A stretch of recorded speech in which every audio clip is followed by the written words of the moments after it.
Today on the Self Smarter podcast. You need to experience it because we don't gain resilience by not suffering. That's right. We have to suffer in order to learn how we're going to react to that particular type. Hi, we're Danelle and Megan, the hosts of this conversation-centric podcast for leaders seeking to be better every day. Whether you choose to be a leader in the workplace, at home, or in your community, we believe the most effective leaders are equipped to not only be self-starters, but self-smarter. Hello, and welcome to Self Smarter. I'm Megan, and this is my friend and co-host, Danelle. Hi, everyone. Hello. Today you're in New York. I am. And I am in Dallas. I know. But next week you'll be here with me in New York, and I'll be happy. Oh, that's right. Yay. We're gonna record a lot next week, so We've got some good stuff coming up. good stuff, listeners. So brace yourselves. Before we get into our big topic today, which is what is your capacity for resilience? Okay. And I think it's something we need to talk about because as we think about 2023, we're going to need it. I think resilience is a word. You don't hear that a lot. It's a good word, too. It really is a good, rich, meaty, like integrity. It's like one of those words, resilience. Because it means we've got to brace for impact, whatever that is from a leadership standpoint. Mm-hmm. It's going to get bumpy, but probably before it gets smooth sailing in terms of clear skies. What I'm talking about is the general landscape of operations for businesses because of economics, because of what we've been talking about in previous episodes, people's mindset around the workplace and what they want and what they're going towards and what they're willing to leave behind. Sometimes as leaders, it's going to hurt. Mm-hmm. And we just need to get ready.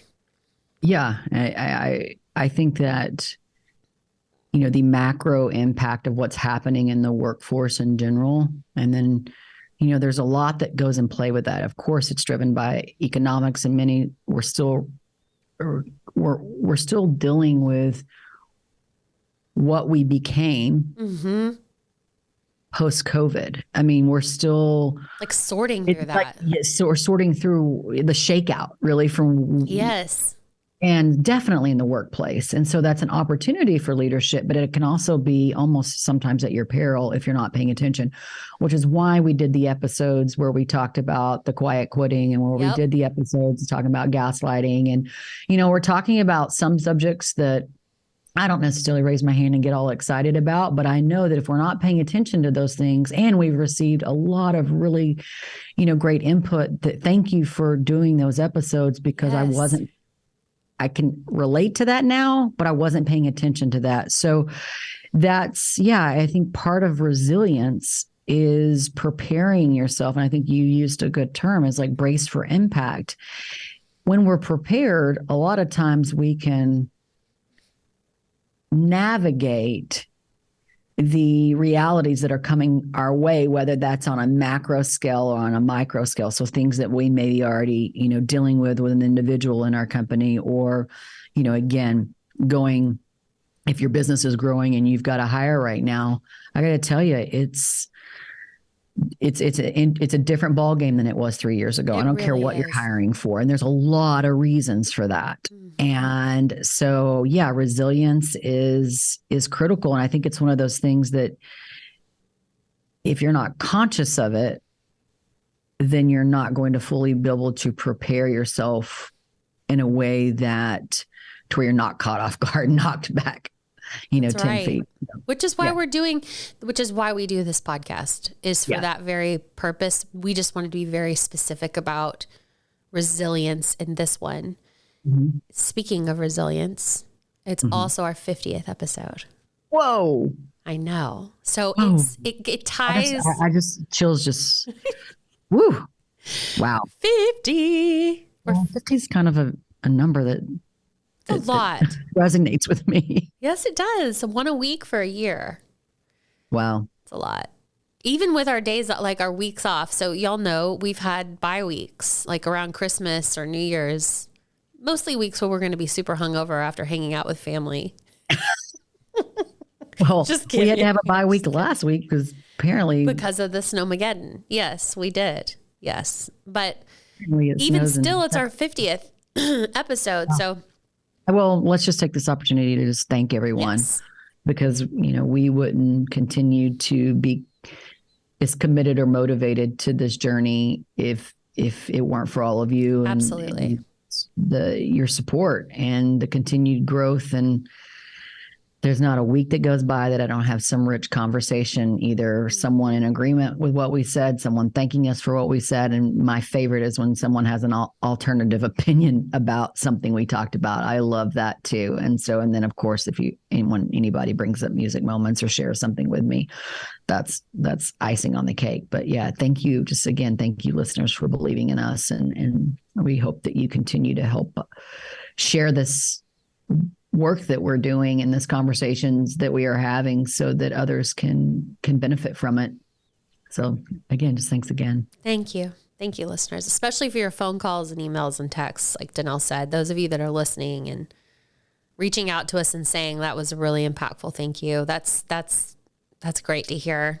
It's good to know that the work that we're doing and the effort we're putting into this and money is going to good. It's going to good. We're doing good stuff. So thank you for listening. Thanks for being a part of the journey. Agreed.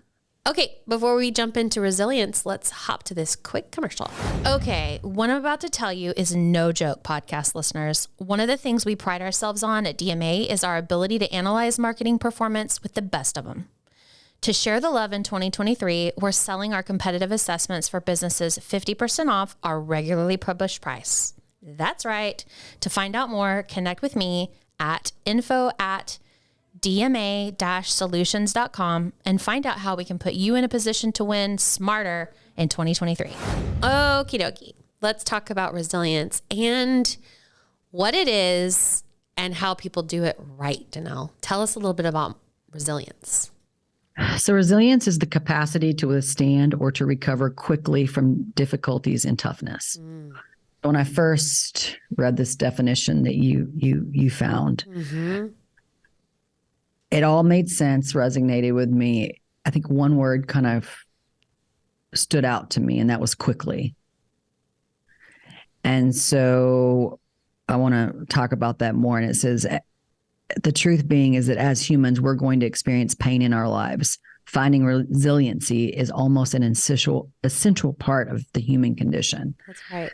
So that's the essence, is that in order almost to live, you got to have some sort of resilience in you because life's going to throw all kinds of things your way.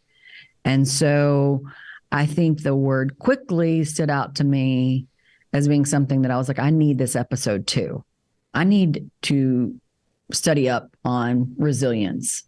And I think even from a personal standpoint, this was your idea.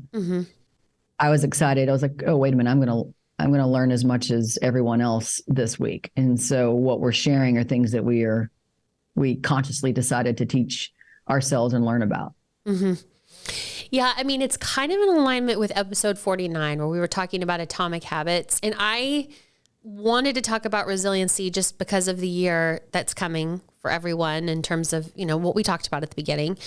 But moreover, I know we all need work on this. I know that this is something that as leaders, we can't overlook resiliency and just getting ourselves in that mindset. So then what is the mindset? Doing research, it really is in a parallel with atomic habits because it's teaching yourself how to overcome things that are bound to happen in life. And so how do you bounce back? If resiliency is the act of withstanding or recovering quickly from difficulties, well, does that make me cold-hearted? Or does that make me I don't know. I struggle with it too. And I don't think I'm an unresilient person. I think I'm pretty resilient. Okay. I do. Yeah. And I worry sometimes that it makes me cold. And I know that's a hard thing for me to say out loud, but it's the truth. In researching for this episode, were you going to say something, Danelle? Well, I was just going to say, I mean, it goes back to what we talk about a lot on this. I think it's the Enneagram types. We have, we all, we have different ways that we interact with resiliency. Yes. So I'm not suggesting that I'm necessarily resilient. I mean, obviously I am. I'm here. So I have obviously practiced resilience. However, when I think about it, I always, because I'm a 7, my instinct is to deny or to not necessarily face what's happening. And so, every number has a relationship with how they decide to deal with something that's difficult. Or not, right? And so for me, it's an or not. For you, let's not deal with that. Because, you're cold. And to me, I can be, in another world. So I think that plays into, meaning how we're wired is also how we will handle it initially be resilient or not. Now, why we're doing this episode is so that all of us can be more conscious about the role of resiliency as leaders. And so therefore, when we're more conscious, knowledge is power. That's right. So that's why we're diving into this subject. So I found this TED Talk. It was all about resilience, and the speaker was named Lucy Hone, and we'll add it to the show notes so that you can watch it. But the whole point was, what do resilient people do? So again, much like Atomic Habits, people who do this, I want to be a runner. I'm going to win a marathon. I'm going to be resilient. I'm going to have to subscribe to some of these things. Yeah. So she's like a Brene type researcher, where she focuses in on one thing. Brene's was shame. Hers is resilience. And so she's been studying this topic for 10 years. Here's what she had to say.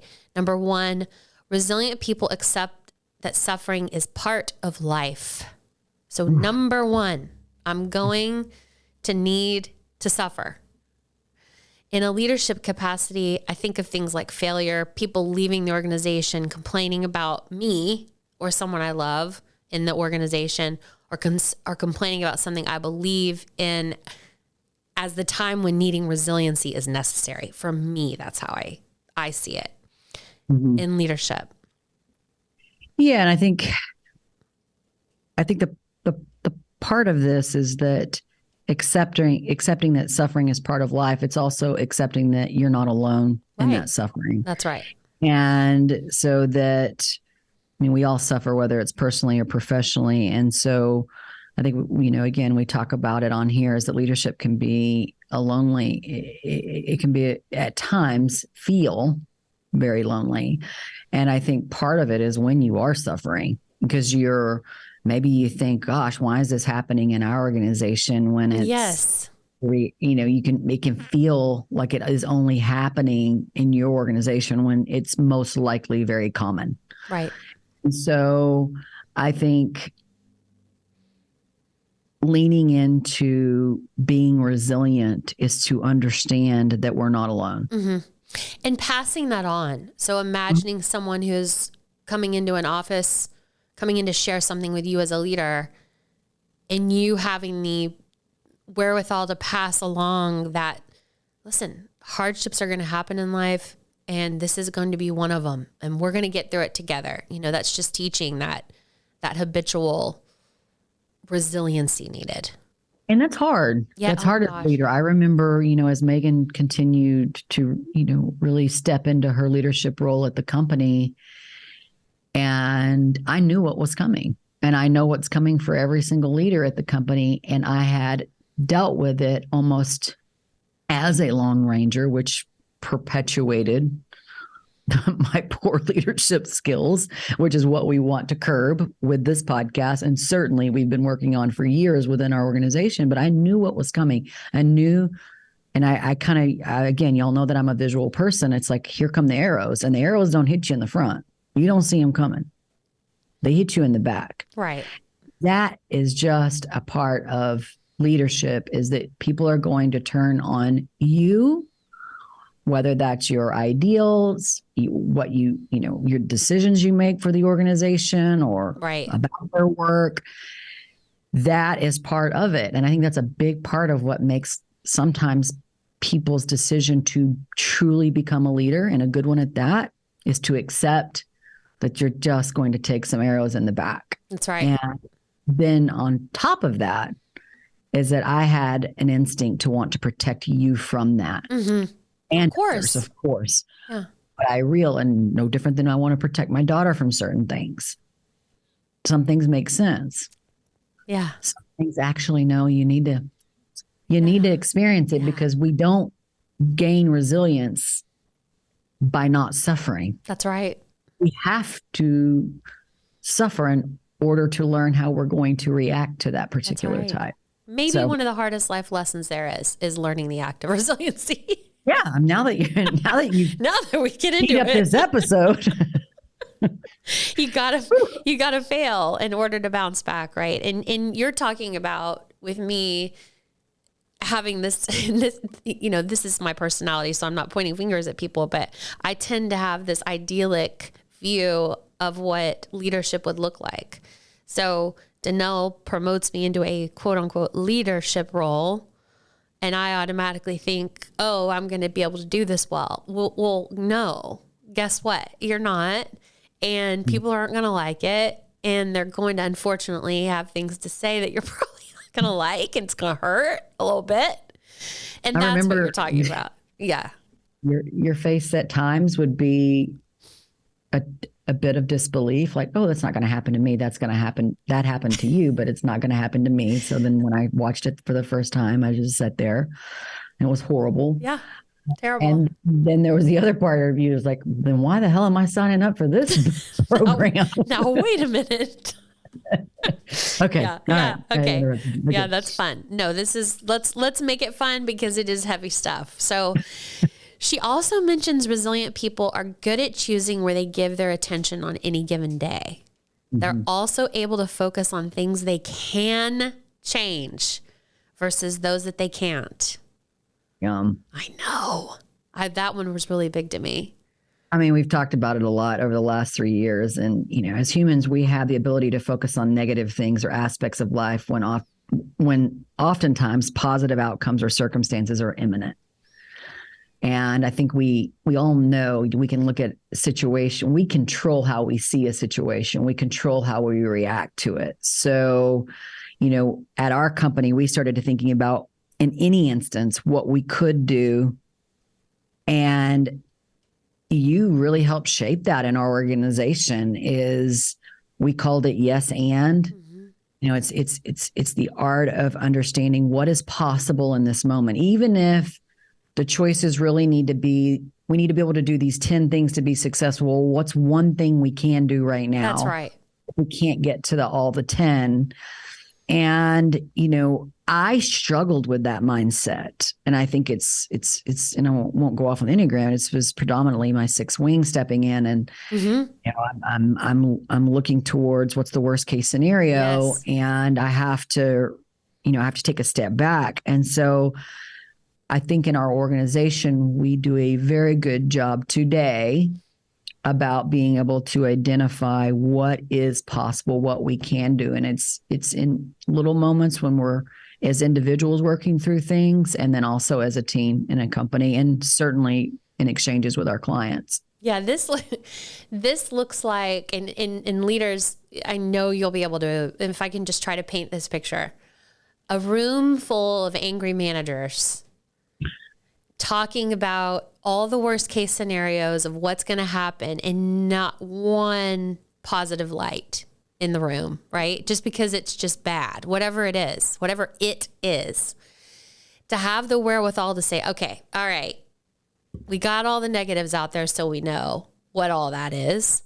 What can we do right this moment? What are we empowered to do? And what do we have the capability to do to take a step forward in the right direction? Mm-hmm. That is what we're talking about. It's easy to get stuck in a sort of a swirl of oh no, when really what we should be focusing on, it's like human nature. Really what we need to be focusing on is how to get a step out of this hole. Right. So what she's basically saying is that resilient people, they know how to avoid paralysis. Correct. Because they understand the power of at least taking one step forward and being able to say what is possible. That's correct. Yes. The ultimate outcome is going to require all these other things. Well, we're not going to get there at all if we don't take at least one step forward. That's right. And I mean, I remember us feeling that way because sometimes resiliency is in response to something that's happened or that is happening. But for instance, for us, if we're talking about resiliency relative to our 50 podcasts, we had to create some muscle around resiliency before we even started this thing, meaning we had to get our mindset right. Like we had to use the mindset because it's easy to go, well, what if this happens? What if this happens? And, we had to borrow from the concept that I've learned in therapy, but is even if no one listens to the podcast, we're at least going to do 30 episodes. Right. Like no matter what, we're going to do 30 episodes. And so even if it's just our moms and, husbands or whatever, like, and Mackie listen, yeah. Even if we're still going to do it. So I think resilience, when we can lean into it, we can actually use it as a proactive measure. Absolutely. Yes. There could be an outcome, but even if the outcome, yes, there are potential for not great case scenarios on the front end. We can identify what those are, but even if we're committed to this, that gave us the resilience when we tried new things and when we would try different concepts. And when I was in the fetal position, because none of y'all listened to the episode about Dolly Parton. I mean, I'm still bitter. Gosh. I will say since the last time I whined about that, we did it ticked up a few. So there was some charity listens out there. So thank y'all. Thank you. Thank you. Anyway, go ahead. Yeah. No, I mean, y'all see what's happening here. It's mindset, and we're coming off of an episode that we just did about atomic habits. If you lean into that book, it's going to require some resiliency to get you to where it is that you want to go in your atomic habit lifestyle. She also mentions in the TED Talk, resilient people ask the question, is what I'm doing helping me or hurting me? Have you been asked that question maybe in therapy? Heard that one before. I mean, literally, like what she offers up, I was like, did she get these notes from my doctor? Because wow, yes, it is a lot of the same work. Because resilience, I'm in therapy because I'm wanting to hone resilience to multiple life changes. And you want to know all of those, you can listen to episode 34 where I share all of that. But it's a hard thing to do because especially when it's against you. Yeah, it's like you against you. Right. No, literally, because is this helping me or hurting me? Sometimes it's you doing the thing. That's right. It's like you meets you. And so from a leadership standpoint, this might be something that a person might distinguish, if they're feeling burnout and, is working 60 hours a week helping you or hurting you? And I think the answer to that can be maybe both. Yes. Yeah. There's a time to work 60 hours in a week. That's right. Is that every week for a year? No. I don't know. Like, I wouldn't think that would be healthy. And, it's something that I think you got to ask that question. And, I think the process of asking that question is you got to be careful with it though. And this is something that I've learned is that it can feel like it's hurting you in the moment, but can also be preparing you. Totally. So I don't want to suggest that working a 60-hour work week is the worst thing in the world. And if you do it once, that you should have this big, situation. However, you can plug in any example. Yeah, plug in any example. Yes. if I keep doing this, it's going to hurt me. 6 months, it's going to take its toll. Yes. And it's no different than if I don't walk. That's right. In a given week. Well, one day is not going to hurt. No.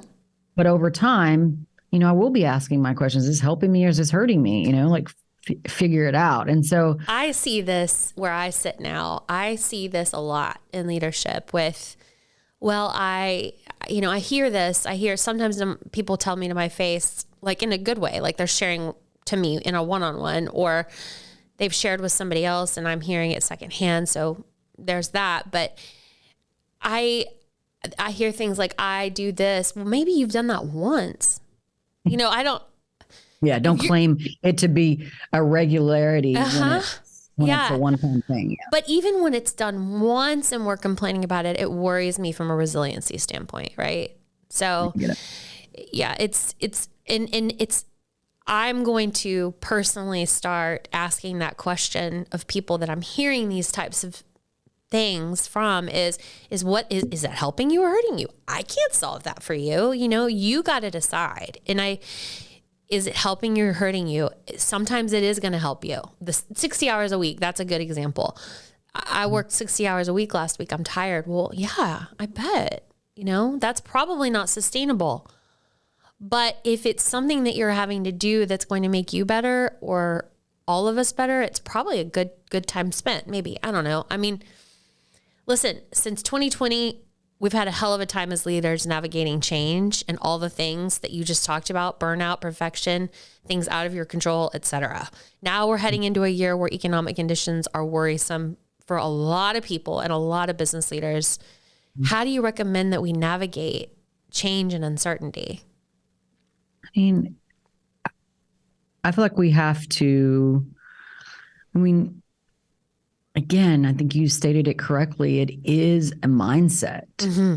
And it's a mindset to say that I want to show up this way in this year, even if these things happen. And it's not only a mindset, but again, you've mentioned it a couple of times. That's why we did the episode 49 on atomic habits, is because we need a process for doing that more effectively. And so as leaders, I think that we need to use our hearts to be better collaborators. Mm. We need to create caring connections with our team members. And when you do that, you feel less alone as a leader. Mm-hmm. Keep that in mind. Don't be in a boat alone. I love that. That's right. And it's the example that we have to set for others. And you're right. That's something we coined many moons ago, is like, don't be in a boat alone. And understand that this, I believe that, leadership can be a team sport because it should be two ways. Mm-hmm. Just, the opportunity to learn and grow and develop, it should be a two-way street if you're an effective leader of any kind. So I think second, we need to use our mind to be strategic with our actions and words.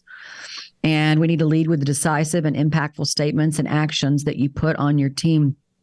And that's how you will put your team in a position to succeed. Another way to say that is to be unclear, is to be unkind. And, we have several people that have, brought that into our peripheral. And I think that that's critical. So being strategic with how you're showing up. And so you say, well, give me an example of that. Well, if we are in fact dealing with a difficult economic year ahead, that's going to have that's going to have some impacts to our organizations. We need to be open and talk about that with our teams. I believe so, because I believe in order for us to make, if a company only has a leader that's resilient and everyone else around them working with them is not resilient, it's not going to work out. So we have to also not only embody these traits, but we also have to communicate and share them with our team. And then I think, last and not least is that we need to use our body to show composure and compassion when necessary. And we need to conduct ourselves in a way that others want to follow and emulate. And I think that's imperative. And we had an episode, what's that episode? 39? 38? No, it wasn't that. I think it was in the 40s. But anyway, it was on improving your presence as a leader. 48. I didn't know how that was going to be received. I didn't know how that episode was going to be received, but to to our surprise, it really has resonated with some of our listeners, is that improving your presence is critical. And I think, clearly people can struggle with that at times. So all of these topics, and it's definitely by design, they're all intertwined. Mm-hmm. And so it's just us chipping away at revelations that have worked for us and that continue to reveal themselves to us. And resilience is one of those things. So I think as leaders, thinking about resilience as being an attribute of your identity is certainly critical in all the years. But I agree with you. I think the next years are going to require that of us in particular. So Lucy gives those 3 nuggets as the common traits, the common things that people do who are resilient. So I'll just repeat those for our listeners. Resilient people accept that suffering is part of life. Resilient people are good at choosing where they give their attention on any given day. So they choose what they can change versus what they can't. And then the third one is resilient people ask the question, is what I'm doing helping me or hurting me? Mm-hmm. So I think, it seems so simplistic, but really embracing this line of thought as a leader. And I'm glad there are only 3, because to me, I can bite 3 a lot easier than I can bite 10. Yep. So for me, I felt like her TED Talk was very helpful from that, putting it in simple terms that I could understand, that we could talk about. However, the execution of it is a lot more difficult.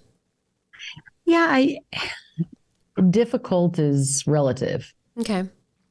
I think once we have awareness takes care of so many things. If we don't have action and agility to follow the awareness, then we get nowhere. Just being aware of something's not enough. But to me, once you are, it welcomes the opportunity for you to respond in a way. And I think thinking about being a resilient person, again, really focusing on the identity of, I want to be considered that. Me too. And I think if we're all here today, to some degree, we've learned that, well, let's really think about moments when we were really resilient. And it came, it was something we were able to do. Let's think about moments where we really struggled with it. Mm-hmm. Think through that and apply her teachings to 2 versions of when you found yourself being fairly resilient and when you struggled. Then I think you can start to assess for yourself, okay, here's the opportunities where I really need to pay attention. Totally. Yeah, I think you make a good point. I want to be considered as a resilient person, not just a leader, just a resilient person. I think that I am, but your response, you did just like going back to the top of the podcast. I said, I think I'm pretty resilient. And you were like, yeah, you want to hear, no, absolutely you are. Right. And I see you practicing that. So I've got work to do, and that's a good thing. And I think we probably all do. Sure. And I mean, you do, being in the seat that you're in at the company, resiliency's, you already know it, but you're needing to relearn it. And then you've got a teenage son. So just get ready, because he leaves the nest. You need to be thinking about resiliency, because it's going to be necessary. And, I've certainly learned, I didn't really pick up on resiliency as it relates to the being a leader or the business, because during the season, this last year of my life, I've really had to learn it from a personal standpoint, relearn it or whatever, understand the dynamic of resiliency a lot more. And you talk about having work to do. I mean, still. We all do. We all do. Working towards it. Yeah. Yeah. And I mean, that's the thing, we take this isn't kind of it's a big topic. Resilience is no easy task, but I hope that you'll receive this episode, listeners, as just a forecast and things that we are working on. I'm specifically working on. You heard Danelle say she wants to be known as a more resilient person. So expect to see more of that and us talking about it as we're living and navigating the year. Mm-hmm.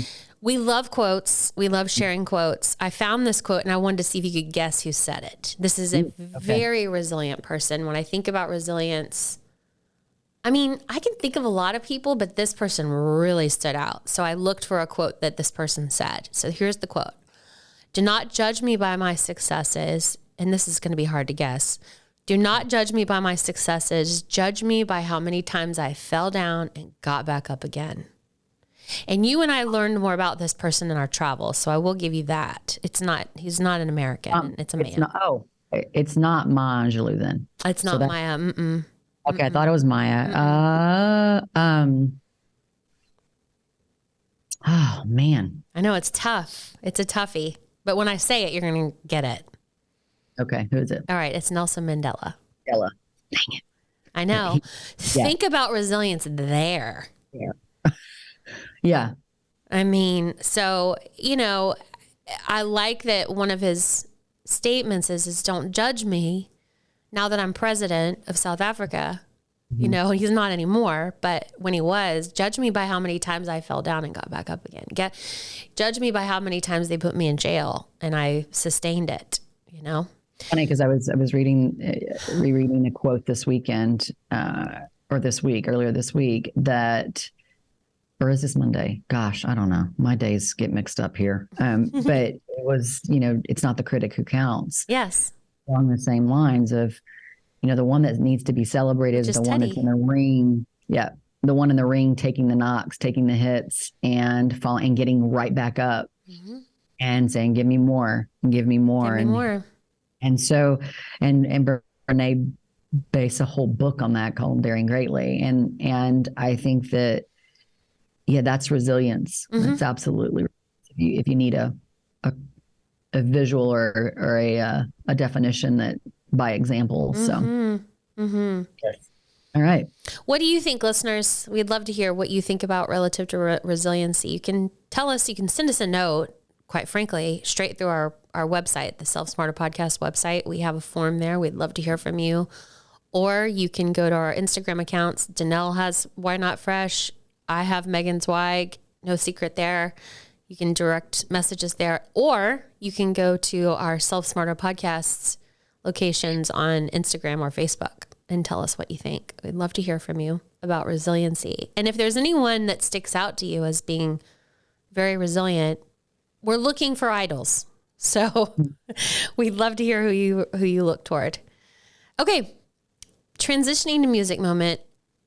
When you think about 2022, I think about all the, and I think I talked about this a little bit last time on our podcast, but really I've been thinking about how you and I nailed it in 2022 from a music standpoint. How weird that our favorite albums were not only nominated for Best Artist, Best Album. How did we do that? When I think about that, and then I think about 2023 and what's to come, how are we ever going to top 2022? I know. Well, there's so much good music coming out, but I would say I don't think that's weird at all. I think we're really good at music and we have very good taste. So I'm just going to own that, claim it, good and resiliency. I'm going to own it. But yeah, no, I think it was an incredible year for music, and I look to be equally inspired by. I don't know. There's just so much good music out there right now, and I think too, what really has helped us is these streaming platforms. And I don't know that they're necessarily always the most artist friendly, and I don't understand the dynamics of it. But what I do appreciate is the exposure, the exposure that I have personally in the way that you can share music and that you're introduced to new music that you typically wouldn't listen to. Totally. And so I just find that to be, an interesting enhancement to, if you were a fan of music, what that's done for us. But yeah, I'm not surprised we picked the albums of the year. So I don't know. Yay, algorithms too, to your point. Yeah. I'm guessing that's what that has to do with. I'm hoping I get served up some of this. So one of the nominees and winner of Best New Artist at the Grammys this year was Samara Joy. Mm. Oh my God. I'm talking about a jazzy, velvety voice coming out of this young woman. Yes, it was warm. Whew. I cannot wait Yeah. to dive into that. So we'll Yeah, all put I a need to pin give in her more of that. a listen. I made a footnote on that too, watching the Grammys. So. Yes, like, oh. And probably what we ought to do is go look at all of the best newcomers that were in that category and dive into some of their music. Yeah, good idea. Mm-hmm. That's a good idea. Every now and All right. I have one. All right. So that's it for today. Episode 50 was a quickie, but a goodie. Hope you liked it. We certainly did. It's a path that we're going down, and we want you to come with us on this path of resiliency. Yeah, I think again, I started the episode with gratitude to all of you for being on this ride with us. And we're really looking forward to the next 50 episodes, and who knows where that will take us. But we do enjoy this journey that we're on together, and always open to your input and ideas. So thanks. Keep those coming. Yes, please. And don't forget, I'll put that TEDx link in the show notes for you. Don't forget to tell a friend. That's our big ask of you this year. And until next week, we send you into the week with grateful hearts. Goodbye, everyone. As always, you can connect with us on Instagram and Facebook at Self Smarter Podcasts. You can also leave a rating or review if you enjoyed what you heard today. Not only does this mean so much to us, but it also helps other leaders and future leaders find our community. Thank you for taking time out of your day to join us in becoming Self Smarter. This podcast is produced by Snacks Media, and music is from a free platform. Well, that is until Brandy Carlisle reaches out to us to write the original score for our podcast. Friends, have a great rest of your day.